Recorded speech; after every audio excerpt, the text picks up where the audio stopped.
The first thing I saw when I pulled into my driveway wasn't my front door. It was a patrol car sliding in behind me.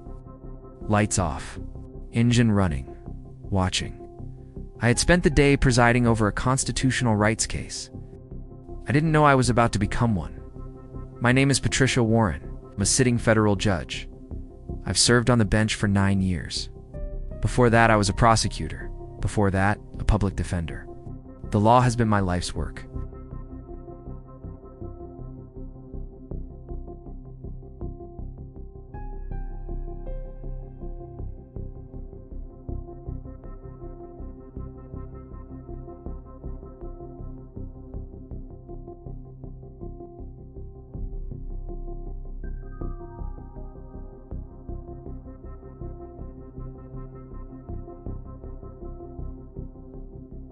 No greeting, no explanation, ma'am. Step out of the vehicle, I roll down my window. Officer, this is my residence. Is there a problem? Yes. Step out now. His tone wasn't confused. It was accusatory. I asked why I was being stopped. He told me my vehicle matched a report of a stolen car. I gestured toward my house. That's my home. I can provide identification. He didn't ask for it. He repeated the command. Step out. Slowly, hands visible, measured movements. Because I've presided over enough cases to know how quickly misunderstandings escalate, when my feet touched the driveway, I felt it shift. The air changed. He wasn't verifying, he was asserting. Hands behind your back, for what charge? I asked calmly. Vehicle theft and resisting. Resisting. I hadn't raised my voice. I hadn't refused. I hadn't moved. I identified myself. I am Judge Patricia Warren. Please verify through dispatch. He didn't respond. The cuffs clicked shut, metal on bone. And that's when I understood something that unsettled me more than the detention itself. He had already decided who I was, and it wasn't a federal judge. He guided me to the back of his cruiser. Neighbors began stepping outside. Garden hoses paused midair. Front doors opened slowly, caught Mrs. Green from across the street. Her expression wasn't curiosity, it was confusion. Sat in the back seat, hands restrained. In front of the home I worked 30 years to afford. The irony was almost unbearable. That morning I had ruled on a motion involving unlawful detention standards. By afternoon, I was living one. You want to know the strangest part? It wasn't the cuffs. It wasn't the accusation. It was how calm I felt, because I knew something he didn't. Everything was being recorded. He called for backup.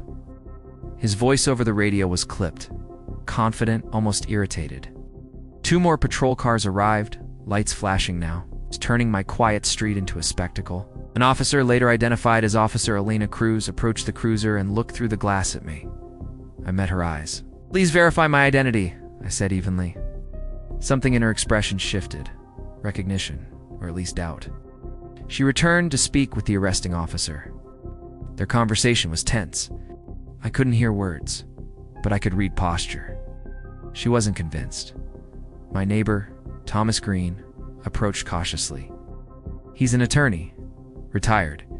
He told the officers I was a federal judge. He was warned to step back. He did. But he didn't leave. Mrs. Green began recording from her porch. That detail would matter later. Officer Cruz finally requested dispatch verification. Within minutes, confirmation came back. My name, my position, my credentials, all verified. The back door opened, the cuffs came off. 35 minutes. That's how long I was detained.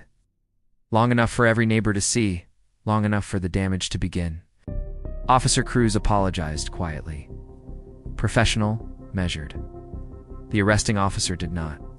Instead, he suggested this could be misunderstood, that complaints weren't necessary, that we could move on. I looked at him the same way I look at litigants who think consequences are optional. This will not be ignored, I said. And I meant it. That night was harder than the driveway. My daughter called in tears. My husband was furious. But what unsettled me most wasn't anger. It was realization. If this could happen to me with neighbors watching, with credentials, with a legal background, what happens to people without those protections? I didn't rush. I It documented timeline, statements, body camera references, dashcam preservation requests, contacted Civil Rights Council, not for revenge, for accountability. The complaint alleged unlawful detention and constitutional violations under federal civil rights statutes, alleged because in law, words matter. The footage was requested, preserved, reviewed. It showed what I remembered: calm compliance, repeated identification, escalation without verification. Internal Affairs launched an investigation. The officer was placed on administrative leave. According to later findings, prior complaints existed in his file. Patterns were examined.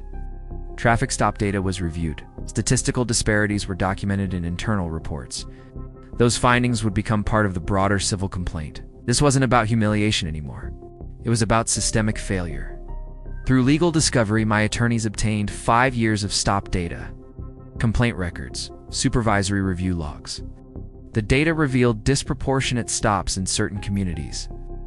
Those conclusions were drawn by independent statistical experts, retained during litigation, not assumptions, not opinions. Data. The city faced a decision, trial, or settlement with reform. 18 months later, the case went before a jury. The courtroom felt different from the bench. I wasn't presiding, I was testifying. The dashcam footage played. Silence filled the room. You could feel it. The jury deliberated for hours. The verdict included financial damages and mandatory departmental reforms, training requirements, data transparency measures, early warning systems for officer conduct, accountability embedded in policy. The officer's employment was terminated following the internal findings. The department entered reform agreements. Oversight increased. I established a foundation to assist individuals navigating civil rights claims. Not because I wanted attention, but because I understood something now in a way I hadn't before. The law on paper and the law in practice are not always the same. And sometimes, justice requires standing on both sides of the courtroom. People ask me if I regret pursuing the case. No, because silence protects patterns. Documentation changes them. I was detained for 35 minutes, but what followed reshaped an institution. Justice isn't loud, it's deliberate. And when done properly, it lasts.